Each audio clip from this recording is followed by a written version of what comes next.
Hello everyone, this is Vishakha Dagar coming up with the next round of social issues current affairs जहाँ पे हम कोशिश करेंगे week में जो भी इम्पोर्टेंट सोशल इशू का टॉपिक है हम आपके लिए ला सकें और उसे 360 डिग्री कवरेज दे सकें।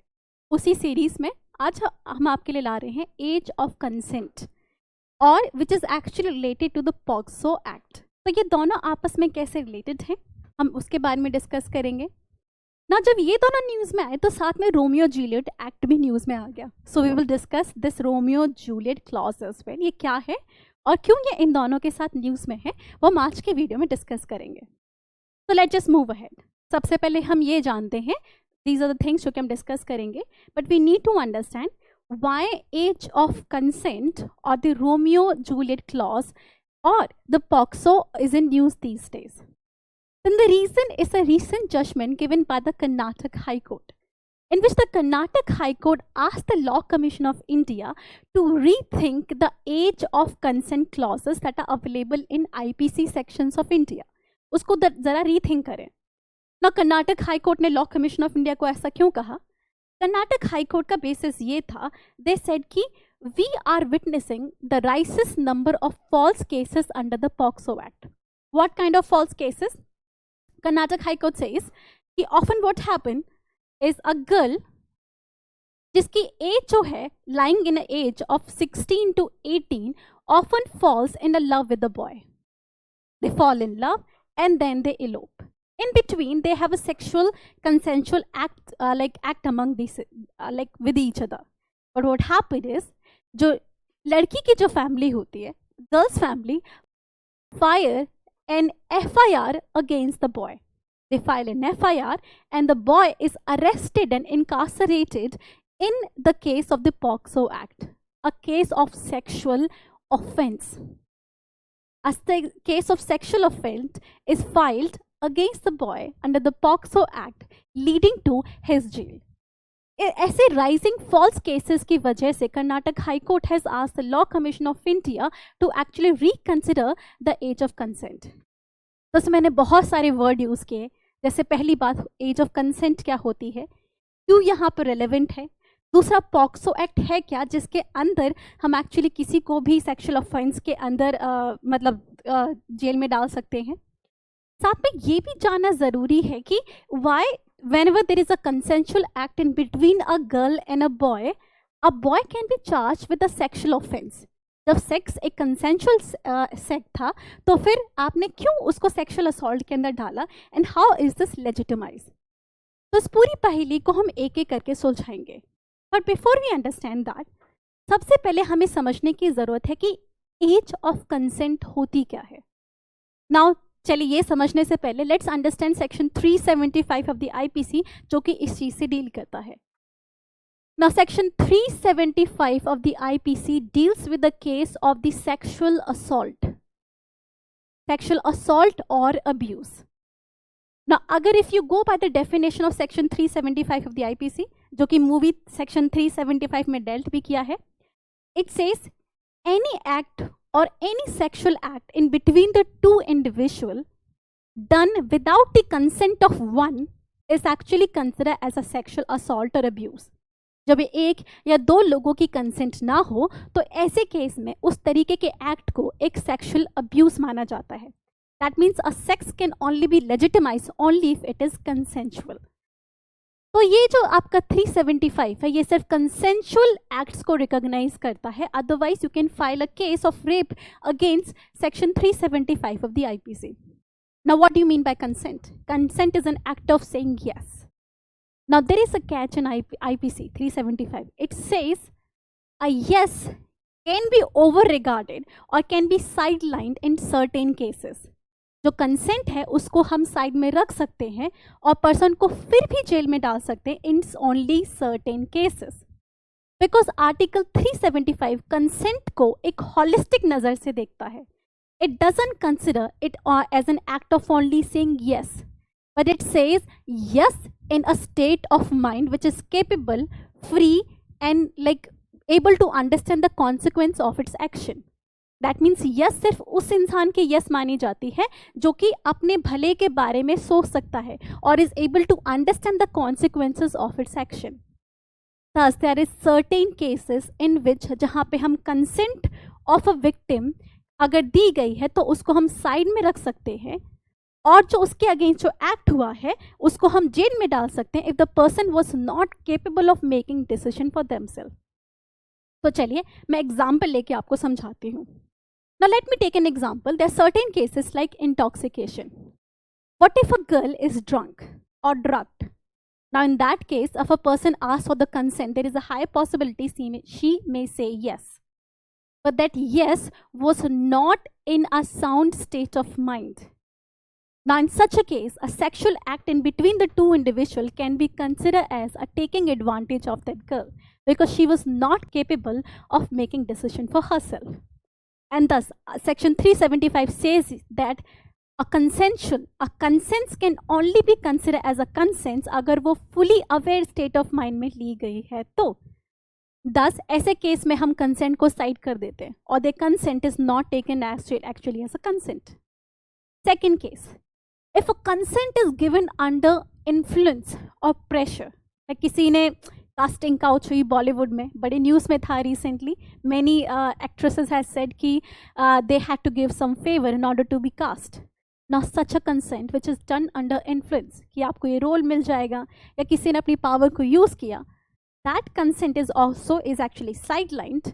एंड सच अ केस जो पर्सन है या पर्सन इन पावर है या इन्फ्लुएंस है उसके अगेंस्ट आप केस फाइल कर सकते हो सेक्शन 375 में। But the most important case जिसके लिए हम worried हैं, that is capability of individual.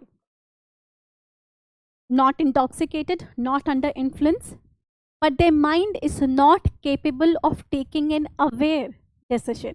That is a child. Child की जो consent होती है उसको भी हम sideline कर देते हैं. If somebody engages in an act of a sex with a child, ऐसे केस में वो जो कंसेंट है वो साइड में रख दी जाती है and person who has engaged in an act of sex with the child is actually jailed or incarcerated. तो ऐसे केस में हम क्या करते हैं, हम उस इंसान को जेल में डालते हैं। तो ये जो थर्ड केस हम इसमें इंटरेस्टेड है। And why do we do that? क्यों हम चाइल्ड की कंसेंट को कंसेंट नहीं मानते? The reason is again the state of mind. Now what happens in here is, जो बच्चा होता है child, he is consider as incapable. एक बच्चे को वल्नरेबल मेंबर ऑफ सोसाइटी माना जाता है। Why? Because he is incapable of to front. पहला physically, they are often not able to protect themselves as they are young. Second is mentally. Mentally, scientifically, it is said that a prefrontal lobe of a child that is actually responsible for deciding the where the child is able to understand the consequences of his action is not fully developed. तो हमारे दिमाग का जो वो हिस्सा जो कि ये मेजर करता है कि हमारे एक्शंस का कॉन्सिक्वेंस क्या होगा, वो फुली डेवलप नहीं होता। तो बच्चे को कभी भी अपने एक्शंस के कॉन्सिक्वेंसेस का नहीं पता होता। दैट इज द रीजन यहाँ पे दो चीज़ें बच्चों के साथ होती हैं। Since their mind is not fully developed, there two things that state does for them.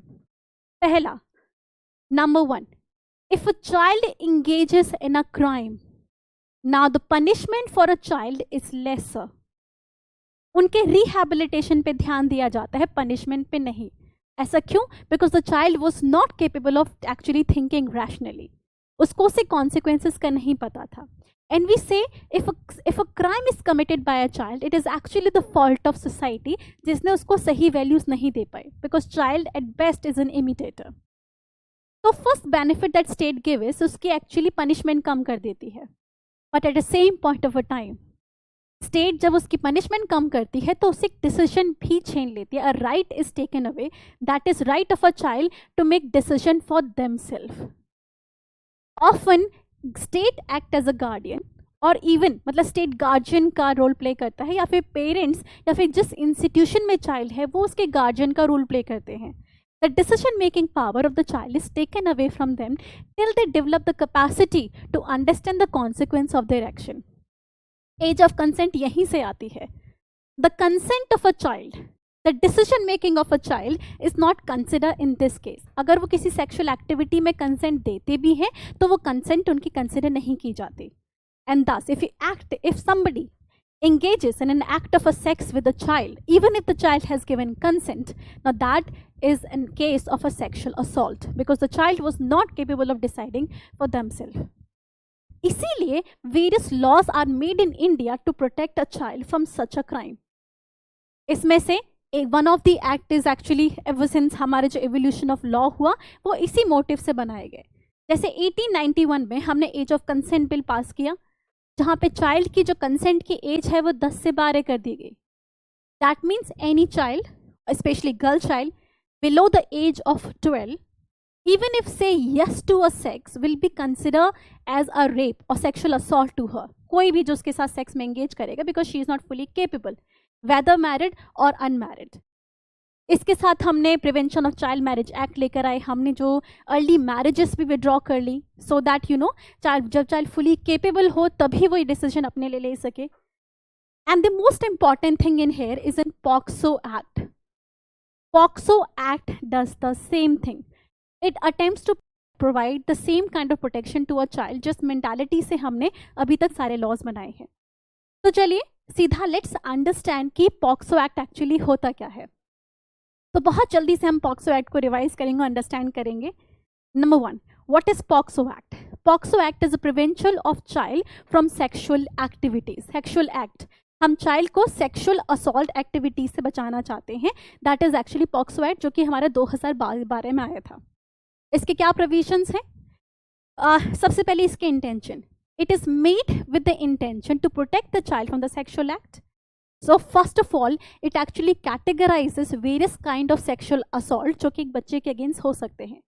Second, it provides a different kind of punishment to perpetrator who engages in sexual act against the child.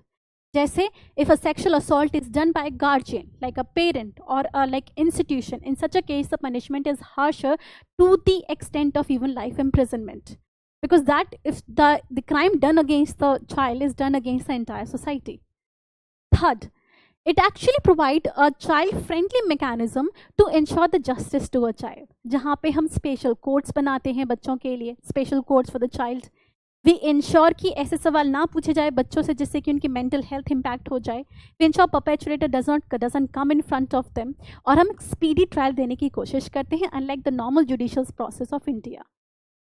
साथ में हम इसमें और क्या देते हैं?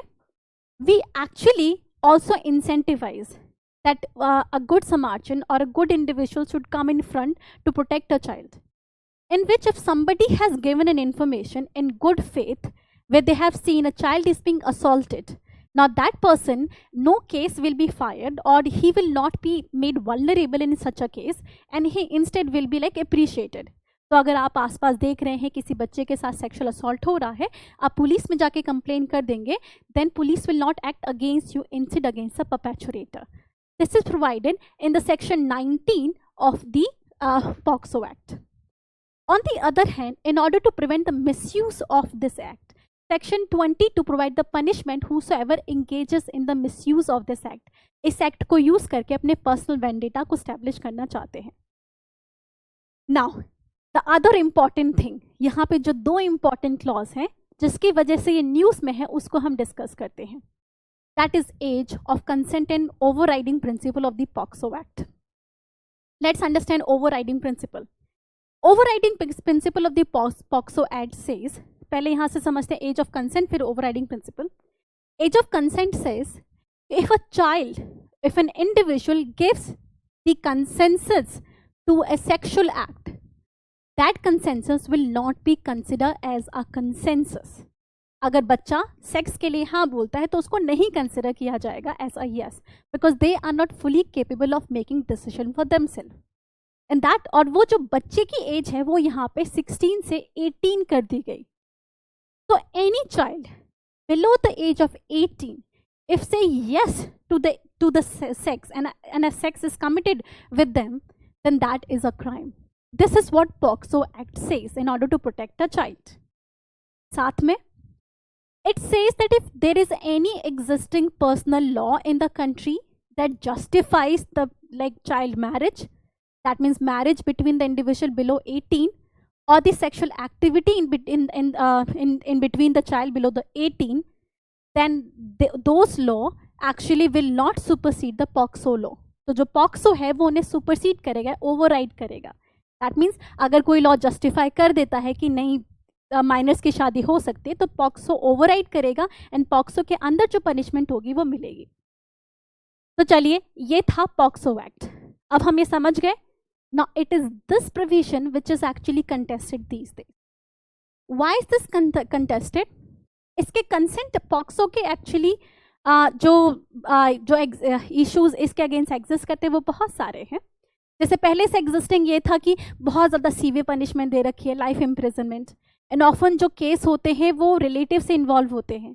Now in case of life imprisonment, family member doesn't come in front end file a case against the family member. तो इसीलिए ये जो केसेस है वो सामने नहीं आते.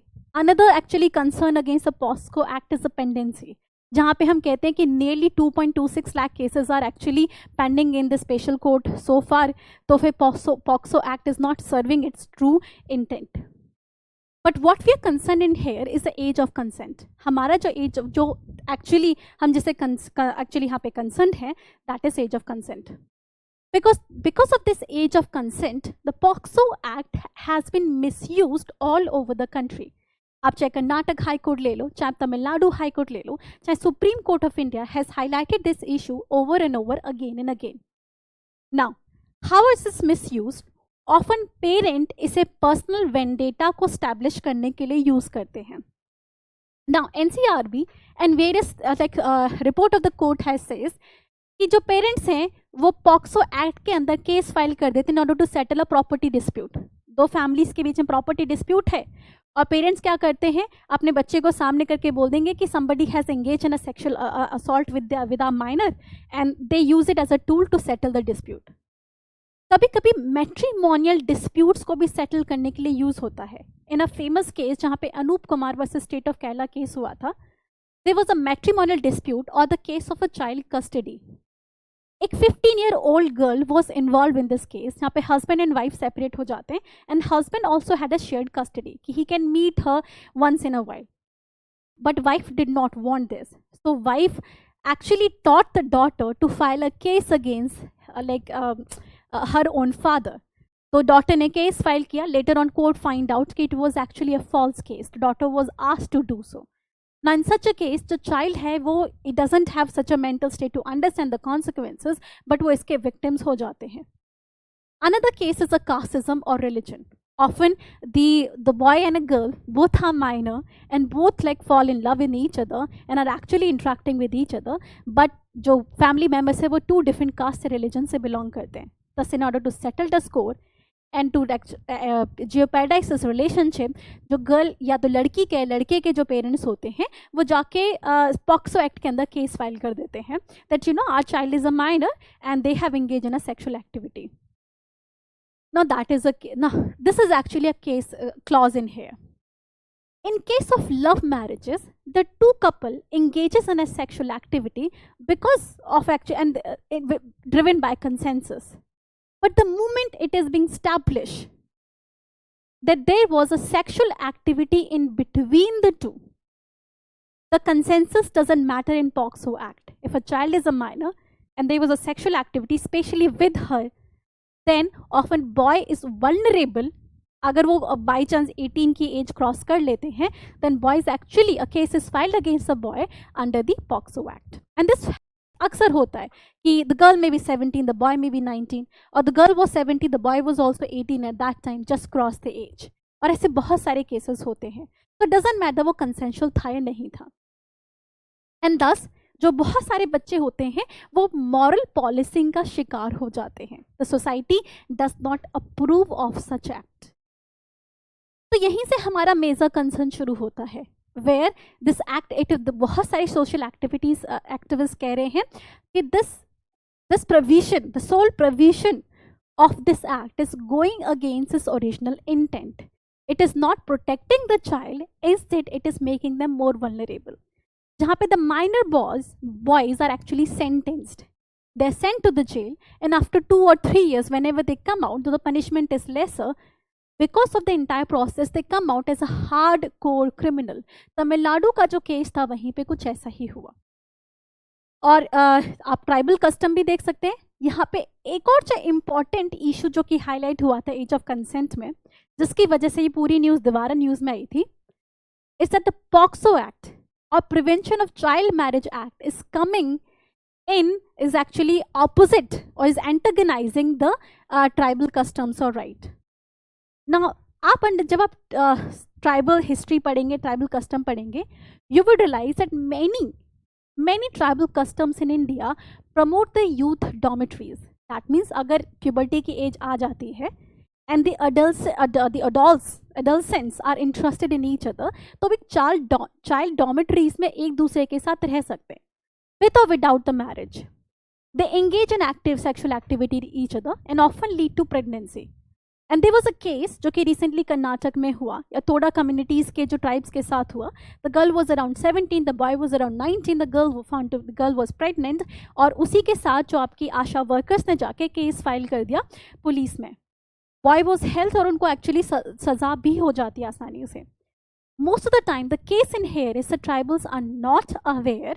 Tribes को अपने they are uneducated, they are unemployed, they do not have awareness about the law and they become the victim of this POCSO Act. तो ये सिर्फ बच्चों के अगेंस्ट नहीं, ट्राइबल्स के जो राइट्स होते हैं उनके अगेंस्ट भी चला जाता है. And thus the question has been asked again and again, क्या जो एज ऑफ कंसेंट एक्ट है, is it is the right thing to do? Is it the right thing to do to keep it under the statutory, उसमें इसको रखा जाए? तो चलते बढ़ते हैं आगे.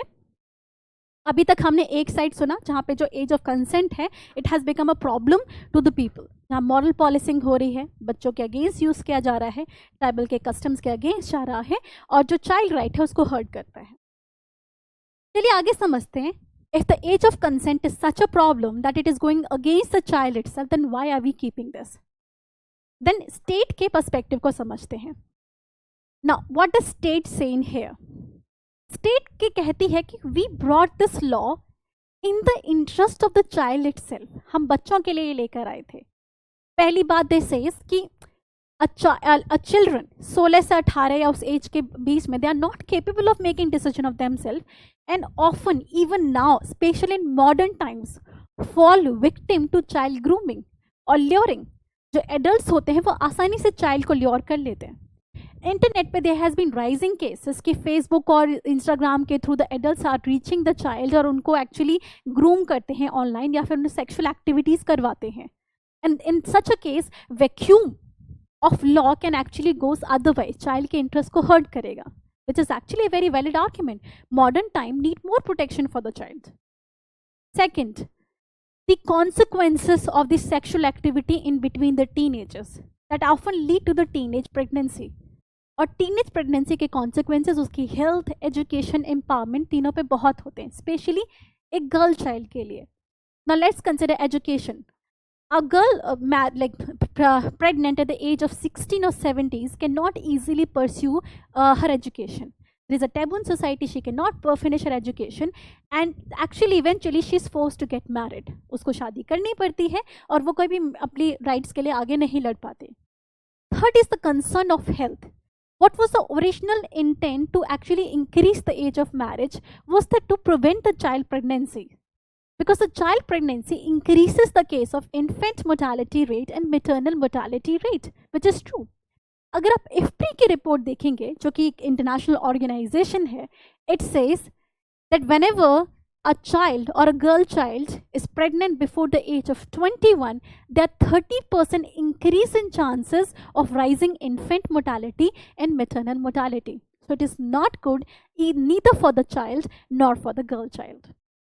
साथ में अगर आप देखेंगे तो many social activities जो कि opposite side में है, these activists are saying that this actually justifies the child marriages. और बहुत जगह ये चाइल्ड मैरिज को जस्टिफाई करने के लिए यूज हो सकता है.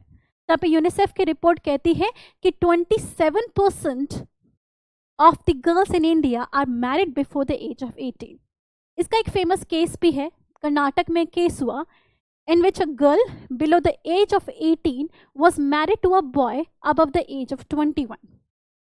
The justification given was that in case of a Mohammedan laws, the age of marriage is age of puberty.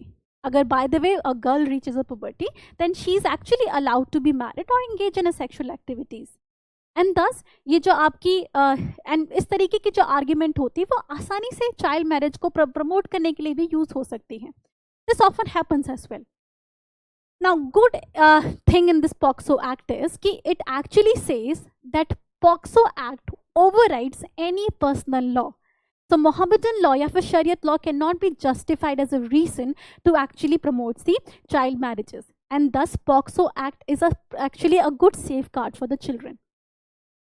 चलिए समझते हैं, हमने दोनों साइड की आर्ग्यूमेंट जान ली. Why the one side is saying कि एज ऑफ कंसेंट को कम करो, and why others like age of consent को बढ़ाओ, 16 से 18 करो. And why the one side is saying कि नो, हम उसे 16 पे रखना चाहिए क्योंकि बच्चों को प्रोटेक्शन की जरूरत है. So what should be done in this case?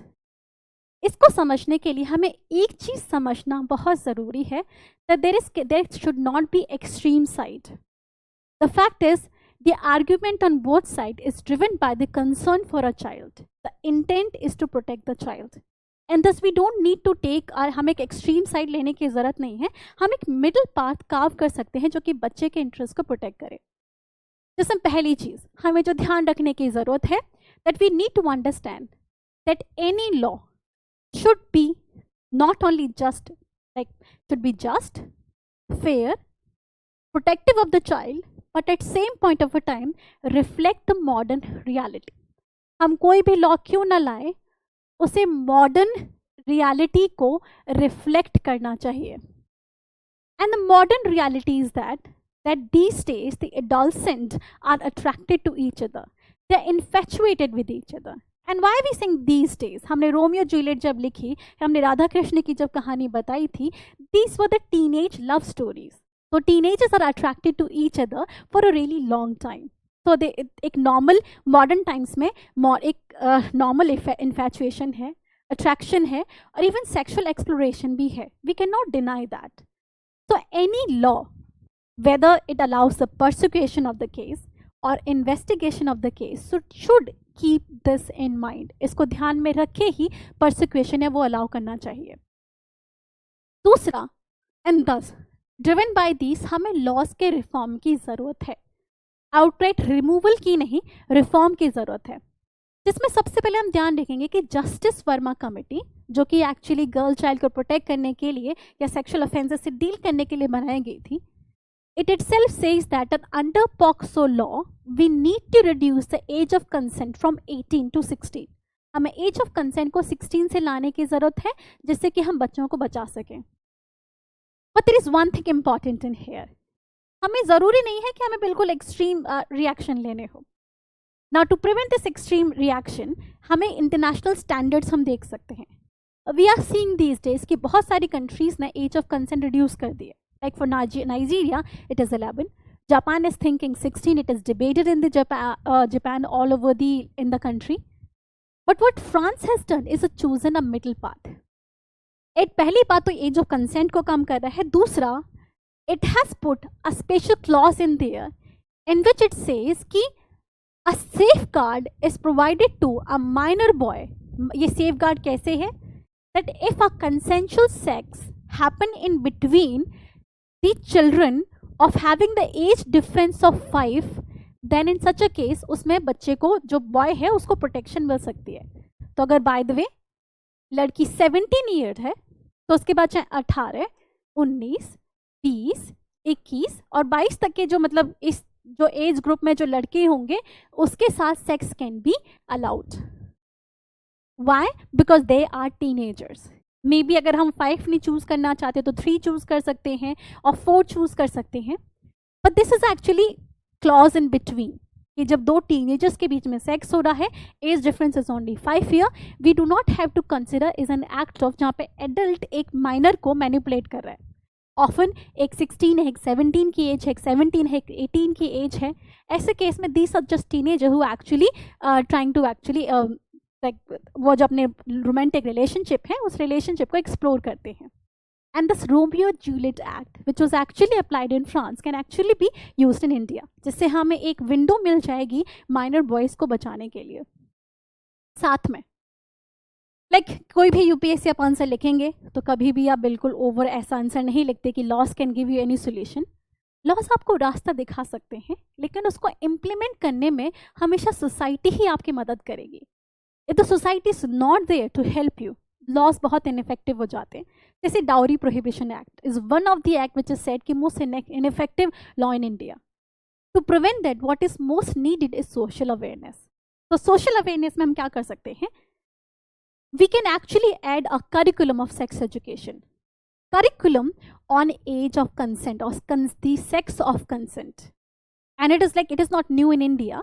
अगर हम देखेंगे तो ऑस्ट्रेलिया ने अपनी न्यू एजुकेशन पॉलिसी में they are actually trying to put the sexual consent clauses और the sexual consent classes in their classrooms, जहाँ पे जो बच्चे हैं उन्हें टीनेज प्रेगनेंसी के कॉन्सिक्वेंसेस बताएंगे और कंसेंट क्या होती है उसके बारे में अवेयरनेस फैलाएंगे। India is also coming with new education policy, and may be हम अपने लॉज को एडोलसेंट फ्रेंडली और चाइल्ड फ्रेंडली बनाने के लिए इस तरीके की एजुकेशन प्रोवाइड कर सकते हैं, जो कि एक तरीके का मीडियम ग्राउंड होगा उनको सोल्यूशन देने के लिए। तो that was understanding age of consent, POCSO act and साथ में Romeo Juliet clause. I hope आपको समझ में आया हो। इसमें कोई भी डाउट हो, चाहे पॉक्सो एक्ट आपको समझ ना आया हो या एज ऑफ कंसेंट आपको समझ में ना आया हो, तो please try and reach me, comment section में डाल दीजिए। I can actually reach out to you and try to help in this case. For watching this video, thank you so much.